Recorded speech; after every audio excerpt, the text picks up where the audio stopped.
So 11 అన్నారు కాబట్టి అది డోర్ నంబరా, రోల్ నంబరా, లేదంటే జరిగిన మర్డర్స్ నంబరా, లేదంటే ఏం నంబర్ అది? అది చెప్తే I know. అది చెప్తే స్టోరీ తెలిసిపోతుంది కదా. ఓకే. సో ఏమైనా ఉండొచ్చు. It could be a door number, it could be month, it could be 11, it could be I don't know. దాంట్లో కూడా ఒక చిన్న క్లూ ఉంది. ఆ 11 అన్న శుభ సూచకం. అది పెడితే మంచిది, మంచి జరుగుతుందని అని చెప్పారండి, లేదంటే ఇప్పుడు మీరు చెప్తున్నారా? 11 థియరీ అని ఒకటి ఉంది.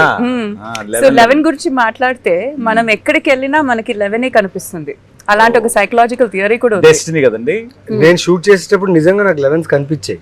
అది చెప్పింది కరెక్ట్. కావాలంటే మా డైరెక్టర్ అడగని చెప్తారు ఏదైనా ఇంటర్వ్యూస్ లో.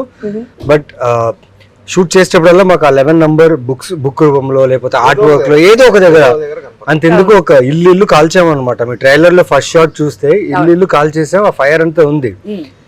చాలా మంది అడిగారు, బా ఫస్ట్ షాట్ లో డైరెక్టర్ 11 అనేది చాలా బాగా కనిపిస్తుంది ఆ ఫైర్ నుంచి అంటే. డైరెక్టర్ అడిగా, లోకేష్ ఎలా లోకేష్ అంటే, సార్ అది నేనేం చేయలేదు సార్, అలా వచ్చేసింది సార్ అన్నాడు. నేనేం చేయలేదు సార్, అలాగా వచ్చేసింది సార్ అన్నాడు. చూడండి, That is the world conspiring to create the 11 for us.